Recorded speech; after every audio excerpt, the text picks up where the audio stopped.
You didn't hear from him for weeks, maybe months. No calls, no messages, nothing, just silence. And eventually, something inside you started to shift, not all at once, but in tiny, fragile moments. You stopped checking your phone as often. You went a whole afternoon without thinking about him. You started remembering how it felt to breathe without waiting for a reply. You weren't healed yet, but you were healing, and that's when it happened. Just as you were gathering the scattered pieces of yourself, just as you were beginning to accept that he wasn't coming back, he returned, like clockwork, as if some unseen chord inside him vibrated the moment you started pulling away.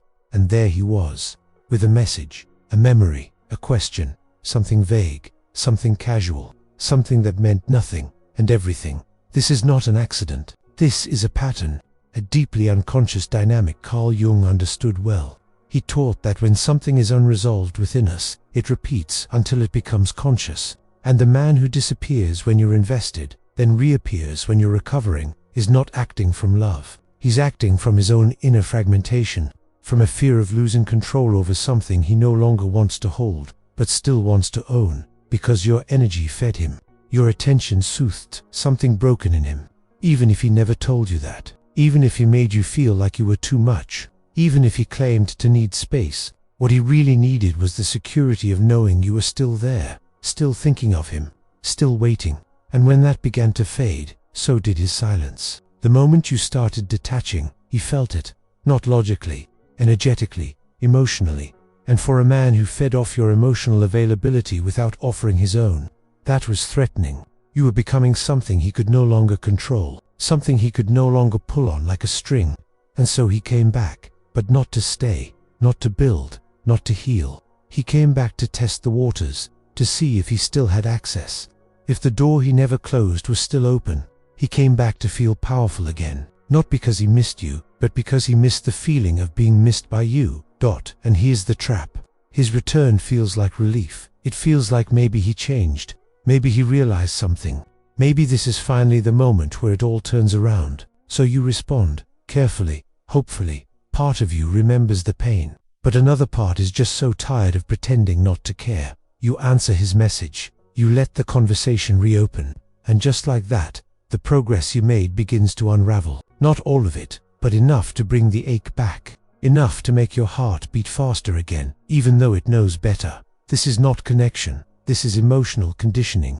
He trained you, without meaning to equate attention with hope, presence with love, silence with mystery.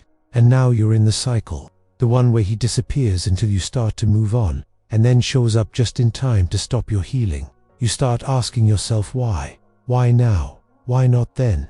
Why does he always return when you're finally starting to forget? And the answer is simple. Because losing you completely was never part of his plan. He wanted freedom, but not absence. He wanted space, but not disconnection.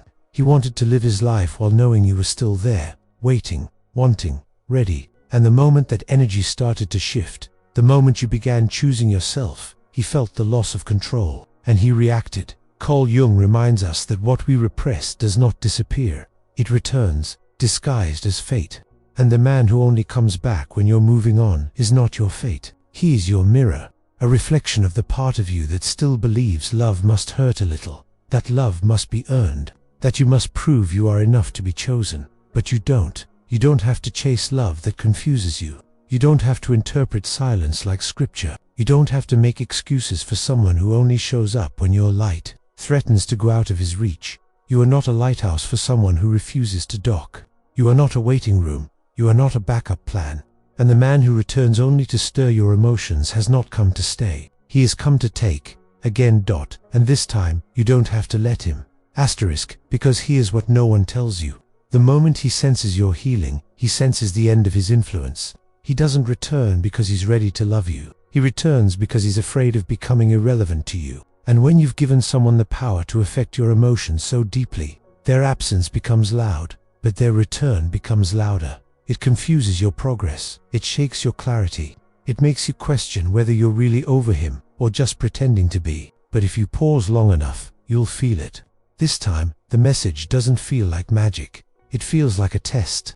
Your body reacts differently. You're more aware, more cautious, not because you don't care, but because you've started. remembering how it felt to live without the emotional roller coaster. You've started enjoying your own company again. You've started choosing peace, not the chaos that once felt like love. And maybe, for the first time, you don't respond, or you respond with less emotion, with grounded energy, with boundaries. And when he senses that, he may withdraw again, because it was never about connection, it was about control.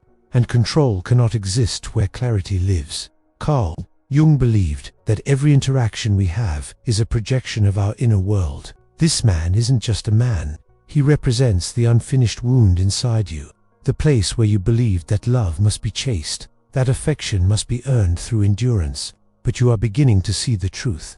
You never had to prove anything. You never had to wait for crumbs from a table you were meant to sit at fully. You were enough the entire time. He just didn't have the capacity to meet you where you stood. And now that you're walking forward without looking back, he comes running, not out of love, but out of fear. Fear of losing your energy, fear of losing his grip. But that's not your burden to carry anymore. This time, you don't have to answer. You don't have to reopen the door. You don't have to pause your healing. You can let him knock and keep walking, because the moment he comes back is the exact moment you get to choose yourself again. If you've ever felt stuck in a cycle where he disappears, then comes back just as you're healing, the Jung Method can help you finally break free.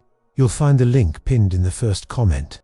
Now take a breath, because what you're experiencing is not just a broken heart, it's a psychological bond created by inconsistency. It's a pattern. He pulls away. You chase, he comes back. You open, then he disappears again. It's not love. It's reinforcement. It's emotional conditioning built on hope and absence. He keeps coming back because you once made him feel something. And even if he never gave you what you needed, your energy was still a source of validation for him. You reminded him of who he wished he could be. You reflected a version of him that he liked more than the one he lived in. But none of that means he's ready to grow. None of that means he's here for you.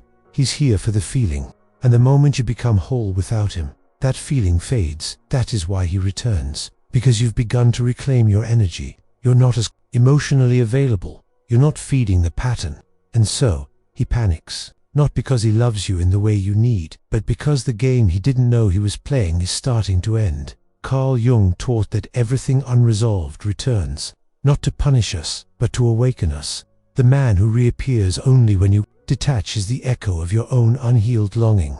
He is the symbol of the part of you that still thinks love must come with confusion, that being wanted means tolerating inconsistency. But you are starting to unlearn that. You are remembering that you are not here to be kept around until someone is ready. And yet, his return still stirs something, a spark, a memory, a part of you that wonders what if. Because even when someone didn't treat you well, your heart remembers the closeness, the possibility, the sweetness that made you stay in the first place. You miss who you were when you loved him.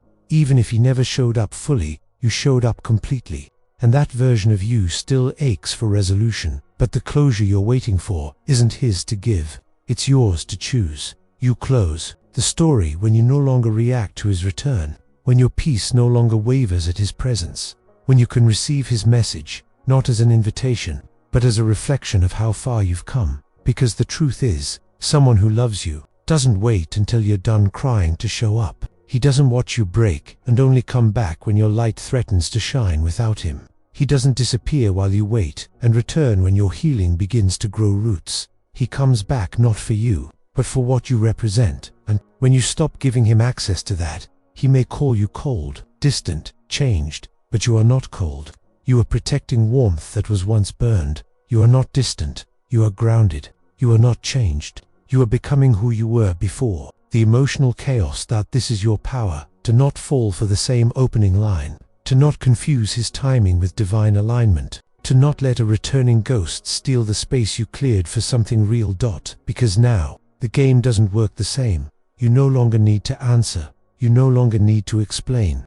You no longer need to perform love hoping it will be returned. He comes back because you're finally moving on. That's not love. That's disruption. And you don't owe your progress to the one who ignored your pain. You don't need to make your healing legible to someone who only reads it when it serves him. You are not responsible for his realization. You are responsible for your own liberation. So when he shows up again and you feel the pull, pause, remember the silence, remember the waiting, Remember the times you needed him and he wasn't there. Not because you want to hate him, but because you want to protect you. You are not the woman you were when he left. You are not in the same place. And if he expects to return to the version of you who stayed up wondering what went wrong, he will find someone unrecognizable. Because now, you know. You know what it costs to let someone interrupt your healing. You know what it means to confuse intensity with intimacy. You know that real love doesn't only arrive when you start to leave. Carl Jung said, what you resist not only persists, but grows in size. You're no longer resisting the truth. You are seeing it clearly. He didn't come back for love. He came back for power. But now, there's nothing left to control. Nothing left to confuse. Nothing left for him to reclaim. Because you have reclaimed yourself. And the woman who reclaims herself no longer chases half-hearted returns. She no longer waits for the timing to be right. She no longer mistakes a message for a miracle. She becomes the closure she was searching for. And maybe the hardest part to accept is that there's no apology coming, no explanation that will make it all make sense. No final conversation where he admits he was wrong and you get to walk away with closure tied up in a bow. Because people who operate in cycles don't close doors. They leave them cracked open, just enough to return when they feel lost again. But this time, you're not waiting behind that door.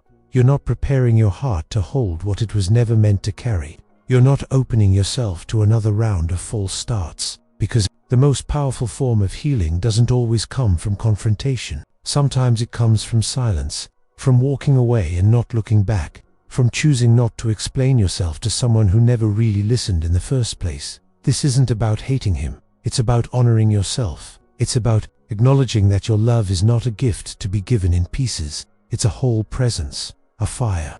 And anyone who wants to stand near it must know how to keep it burning, not just warm themselves when they're cold. You've already done the hardest part. You stayed when it hurt. You loved through confusion. You believed in potential more than proof. And now, you're doing something even braver.